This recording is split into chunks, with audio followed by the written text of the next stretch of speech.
10 second देना। अभी 2 लोग केवल बोले 10 नहीं है सर। अच्छा बोलिए बोलिए बोलिए, केवल त्रिपाठी जी आ रहा 10 हूं। सेकंड। हाँ बोलिए सर, 10 सेकंड। नहीं, केवल 10 सेकंड बोलिए सर, 20 बोलिए। देखिए, मैं सुधांशु जी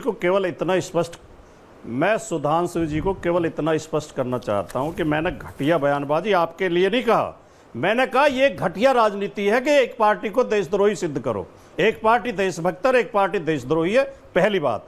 दूसरी बात, आप जो किताबों का, लेखकों का जिक्र कर रहे हो, गुजरात फाइल्स नाम की भी किताब आई है, उसे भी पढ़ लो। उसमें मोदी जी के लिए, अमित शाह जी के लिए क्या कहा गया है। अब किसी की किताब को कोट करके आप ये सिद्ध करने लगे कि हम तो दूध के धुले हैं, बाकी सब बेकार हैं, तो ये मैं इस राजनीति को घटिया राजनीति कह रहा हूं। आपके शब्दों के लिए नहीं, मैंने नहीं कहा। आपका मैं सम्मान करता हूं, आपको व्यक्तिगत मैंने टिप्पणी नहीं की थी जो आप नाराज हो रहे हैं। ओके, लेकिन रत्नाकर जी के पास जाने के बाद मैं सिर्फ इतना बता दूं, भाटी जी पहले आ रहा हूं सुधांशु जी, कि जब बात भारत की होती है ना, देश की होती है भाटी जी, तो हर आदमी पर्सनल हो जाता है। इसलिए हम भी हो जाते हैं, आपको भी होना चाहिए। देश को लेकर सबको पर्सनल होना चाहिए। सुधांशु जी आपको कुछ पर्सनल रिप्लाई कर रहे हैं, त्रिपाठी जी मैं आ रहा हूं क्योंकि उधर कुछ शायद मिसअंडरस्टैंडिंग हो गई थी। हाँ सुधांशु जी कुछ कह रहे हैं। मैं सिर्फ कह रहा हूं, देखिए भाटी जी, मैं आपकी बात से सहमत हूं। मैं कोई आंव बांव किताब नहीं कोट कर रहा हूं, केजीबी के रिटायर्ड लोगों की किताब कोट कर रहा हूं, और कांग्रेस पार्टी को जाके उस पर मुकदमा करना चाहिए। उसमें लिखा है कि कांग्रेस पार्टी ने पैसा लिया केजीबी से।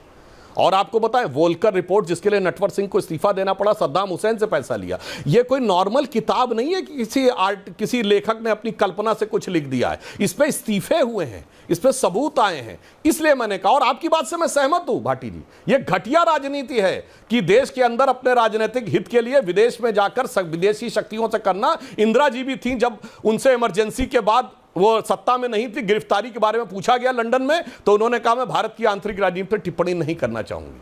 और एक ये है, इंदिरा जी के कुल गौरव उत्पन्न हुए जो जाकर भारत के बारे में अनाप शनाप बोलने लगते हैं, और जाकर सिखों के बारे में, और वो खैर भारत के बारे में क्या क्या बोलते होते एक अलग विषय है। रत्नाकर त्रिपाठी जी, कांग्रेस पार्टी। त्रिपाठी जी, ये राहुल गांधी को देश में समर्थन कम पड़ता है क्या पाकिस्तान से आ जाता? जी बोलिए बोलिए, आप बोलिए, आपको क्या जरूरत है? सुधांशु जी को तो इस पे भी आपत्ति है कि भाटी जी कांग्रेस के लिए बोल रहे हैं। अरे भाई, हमारे गठबंधन है, बोलेंगे। और पन्नू को जवाब दे रहे हैं या किसी टन्नू को जवाब देने की कांग्रेस को क्या जरूरत है? अरे भाजपा के प्रवक्ता जब बोलते हैं तो मैं मोबाइल पे चेक करता रहता हूं कि मुझे पता है आप लोग क्या बोलेंगे। टाइप्ड लोग हैं, टाइप्ड बातें करते हैं, तो उन बातों का क्या, आपकी बातों का कोई मतलब नहीं है।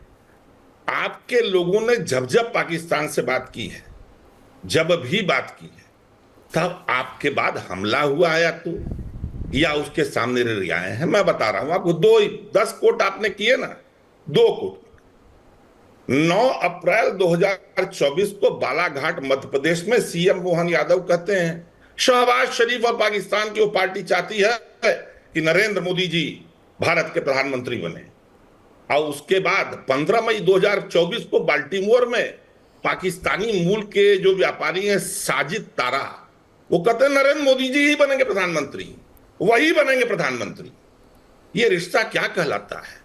और आप कांग्रेस पे कितना भी आरोप लगा लीजिए महाराज, हमने कभी भारत में बुला के जांच नहीं करवाई।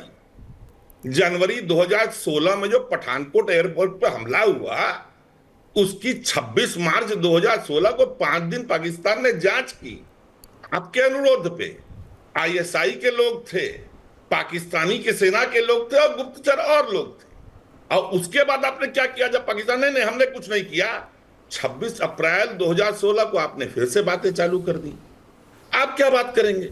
ग्राफिक्स आप बाहर घोषित करते हैं राहुल गांधी के बाद क्यों बोलता है पाकिस्तान? राहुल गांधी, अरे हम तो हबीब जालिब भी बोलते हैं, फैज भी बोलते हैं, मीर भी बोलते हैं, जॉन एलिया को भी बोलते हैं, और मुनीन लियाजी को बोलते हैं।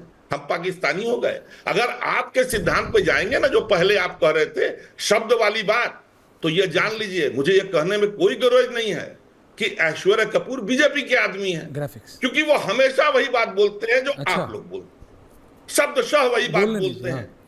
तो ये कहना, अपने आप को देशभक्त साबित करना और दूसरे को करना। आप करपात्री जी का नाम लेके चलते हैं ना, बड़ी किताबें आपने पढ़ी, बोरा जी से एक किताब आपने लिखवाई, और उसके बाद एक प्राइम मिनिस्टर के नाम पे, मनमोहन सिंह के नाम पे एक्सीडेंटल प्राइम मिनिस्टर बनवाई भी, औंधे मुंह गिरी। नटवर सिंह से लिए केजीपी से लिए जितनी भी बातें आप कर रहे हैं ना, उन रिटायर्ड और फ्यूज बल्बों की कर रहे हैं जो कोई रोशनी नहीं देते। मैं आपको एक बड़ी किताब बताता हूं। करपात्री जी तो बड़े संत थे ना, मानेंगे ना आप? राष्ट्रीय स्वयंसेवक संघ और हिंदू धर्म, करपात्री जी की लिखी किताब है, पढ़ लीजिए। और उसके बाद आप मुझे बताइएगा कि आरएसएस के बारे में उन्होंने क्या लिखा है, उस समय के जनसंघ के बारे में क्या लिखा है, आपके जो पितृ ऑर्गेनाइजेशन है क्या लिखा है, और बताइएगा आपको फिर कांग्रेस में आना है कि बीजेपी में ही रहना है। तो ये सब कोड छोड़ दीजिए। जो सरकार पाकिस्तानी जासूसों को, आईएसआई को बुला के जांच करा रही हो, वो राहुल गांधी को बताए। और बता रहे हैं राहुल गांधी विदेश में जाके कहते हैं, अरे क्या कहते हैं? नरेंद्र मोदी जी ने विदेश में जाके कहा 2014 से पहले जो पैदा होता था वो कहता था हे भगवान कहां पैदा हो गया। वो क्या 2014 के बाद पैदा हुए हैं कि आप पैदा हुए हैं? भारत भूमि को गाली दे रहे, देवभूमि को। हम लोग बोलते थे सुरलोक से भी अनुपम ऋषियों ने जिसको पाया, देवेश को जहां पर अवतार लेना भाया, वह मातृभूमि मेरी, वह पितृभूमि मेरी। लेकिन नरेंद्र मोदी को लगता है कि लोग पता नहीं कहां पैदा हो गए। जापान में जाके किसने कहा? ट्रिलियन शब्द किसी ने नहीं सुना है। इतने गंवार हैं भारत के लोग कि ट्रिलियन शब्द नहीं सुने थे। एक मौका नहीं छोड़ते आप लोग भारत का, भारत भूमि का और भारतीय जनता का आप मजाक उड़ाने। चलिए, हम नहीं छुड़ा पाए 54 बंदियों को, अटल जी के सरकार ने छुड़ा लिया क्या? 71 से 96 के बीच में कितने बचे थे? 30 साल न गए, 30 साल भी नहीं गए, 24-25 साल गए थे। आपने इंक्वायरी की क्या कोई बचा है कि नहीं बचा है? कि आपने मान लिया कि 70 से 50 साल के बीच में मान लीजिए 22 साल का लड़का 72 का वो छूट जाए? आप ही छुड़वा लो ना। हमारे यहां से तो कोई नहीं गया बिरयानी खाने, हमारे यहां से तो किसी ने जाके परवेज मुशर्रफ और शहबाज शरीफ और नवाज शरीफ की मां को शॉल नहीं दिया। किसी और से कहिएगा। देश अब समझ गया है सुधांशु जी, आप विद्वान आदमी है, बड़े किताब पढ़ते हैं। हम लोग किताबें नहीं पढ़े, हम लोग सड़क के सीखे हुए। और एक बात याद लीजिए, जो सड़क पे सीखता है ना, वो लाइब्रेरी में बैठे आदमी से हमेशा ठीक रहो। चलिए, सड़क के आदमी और लाइब्रेरी के आदमी की लड़ाई, और मैं किसका आदमी हूं? रत्नाकर जी आप क्यों परेशान होते हैं? मैं तो आपको भी उतना ही बोलने देता हूं। बीजेपी के आदमी है। अरे मेरा छोड़ो यार, सतीश जी बोले नहीं है अभी, वो मेरे को उसकी टेंशन है। सतीश जी अभी मेरे को डांट देंगे, अभी आप रिलैक्स कीजिए। मैं किसका रहे भैया, छोड़िए। मैं तो सिद्धांत, कभी आप मेरी सीटीसी, कभी आप मेरी सीटीसी जानना चाहते हैं? अगली बार स्टूडियो आएंगे, सिद्धांत से हट जाए। सुनिए, अगली बार जब आप स्टूडियो आएंगे डिबेट करने में, सीधा आपकी भेंट अर्नब गोस्वामी से कराऊंगा। उन्हीं से पूछना, सीटीसी वही साइन करते। रिलैक्स कीजिए। पता नहीं आप क्या करेंगे, सुधांशु त्रिवेदी बना लेंगे तो। सुधांशु त्रिवेदी जवाब दे रहे हैं। देखिए, मैं सिर्फ ये कहना चाहता हूँ, रत्नाकर जी ने कहा कौन तथ्य की बोल रहा है और कौन जमीनी और किताबी। अरे भाई, ये राहुल गांधी जिन प्लेटफॉर्मों पे जा जाके बोल रहे हैं वो किताबी हैं कि सड़क के हैं? आईवी लीग यूनिवर्सिटी में जाके बोल रहे हैं, बड़े बड़े एलीट क्लब में जाके बोल रहे हैं, बीच में नहीं। सड़क का है कि किताब का है?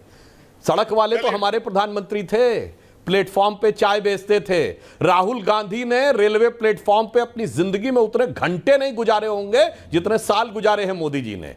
यही तो अंतर है। आप किताबों ही में घूमते रह गए, और किताबें तो आप लोगों के खानदानी लोग लिखा करते थे। नेहरू जी ने बड़ी बड़ी किताबें लिखी, नेहरू जी पे बड़ी बड़ी किताबें लिखी गई। और आपने एक तथ्य, रत्नाकर जी थोड़ा गलत बोल दिया, इस पर संशोधन कर लें। पिछले 10 वर्षों में भारत सरकार ने पाकिस्तान से एक भी औपचारिक द्विपक्षीय वार्ता नहीं की है। ये 10 वर्ष भारत के इतिहास के इकलौते 10 साल हैं। There is no official bilateral dialogue, क्योंकि हमने ये कहा कि terror and talks can't go together. आतंकवाद और वार्ता साथ साथ नहीं चल सकते। और आपने क्या किया? कोई दर्शक जाके चेक कर ले, 26/11 के हमले के 8 महीने बाद अगस्त 2009 में शर्म एल शेख में पाकिस्तान के साथ ज्वाइंट मुआहदा साइन करते हुए मनमोहन सिंह सरकार ने लिखा कि शांति वार्ता आतंकवाद से प्रभावित नहीं होगी, और ज्वाइंट डिक्लेरेशन का पार्ट बलूचिस्तान बना। यानी आपने मान लिया कि आप बलूचिस्तान में इन्वॉल्व हैं। इससे ज्यादा शर्मसार करने वाला बयान नहीं हो सकता। और तो और मैं बता दूं, बैरक ओबामा ने अपनी किताब द प्रॉमिस लैंड में 2010 की भारत यात्रा में मनमोहन सिंह से बात के आधार पर लिखा कि 26/11 के बाद भारत की फौज एक कड़ी कार्रवाई करने को तैयार थी, मगर मनमोहन सिंह की गवर्नमेंट ने इसलिए निर्णय नहीं लिया कि इससे उपजे वातावरण से भारतीय जनता पार्टी लाभ ले सकती है। इसलिए उन्होंने मैच्योरिटी दिखाई। तो सबको पता है कि आपके जमाने की विदेश नीति यह रही कि आधा आधा पंजाब गया, कश्मीर गया और चला बंगाल गया और चीन के हाथों मानसरोवर का ऊंचा भार गया। तो सबको पता है किसके दौर में क्या हुआ। और अंत में एक बात, आईएसआई की बात, ये महोदय आपने जो कहा,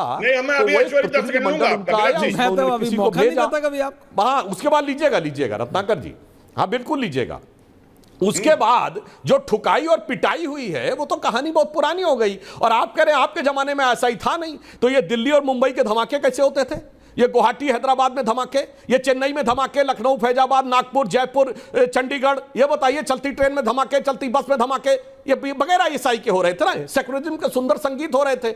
ये जो रेलवे स्टेशन और बस अड्डे पे लिखा रहता था छूना नहीं धमाका हो जाएगा, ये सब आईएसआई के बगैर थोड़ी था महोदय। आपके जमाने में तो रेलवे स्टेशन, बस अड्डे, पार्क, सब जगह आईएसआई घुसी हुई थी। अब मोदी की सरकार आने के बाद वो जम्मू कश्मीर के 4 जिलों तक महदूद हो गए हैं। ये बदलाव आया है और इस बदलाव के लिए सड़क पे भी दिखाई पड़ता है और कागज पे, तो कागज पे पढ़ने की जरूरत नहीं है, ये सड़क पे चलते किसी आदमी से पूछ लीजिए। 2000 और मैं बता दूं संयोग की बात, एक लाइन और कह दूं, एक वेडनेसडे फिल्म थी नसीरुद्दीन शाह की, जिसपे वो कहते हैं कि घर से जब आदमी निकलता है तो उसकी बीवी हर एक घंटे पे पूछती है कि तूने चाय पी ली कि नहीं, खाना खा लिया कि नहीं, ऑफिस पहुंच गए कि नहीं। तो वो कह रहे वो इसलिए नहीं पूछना चाहती कि वो जानना चाह रही कि चाय पी, वो जानना चाहती कि तुम जिंदा हो कि नहीं। क्योंकि एक दौर है देश में जब आदमी निकलता है तो उसे लगता जंग पे जा रहे हैं, किस ट्रेन में धमाका हो जाए, किस बस में धमाका हो जाए। अब आदमी क्या सोचता होगा उस समय उस देश के बारे में, और आज क्या सोचता देश के बारे में। तो ये मैंने दोनों आपको किताब की बात भी बता दी, सड़क की बात भी बता दी, फिल्म की बात भी बता दी।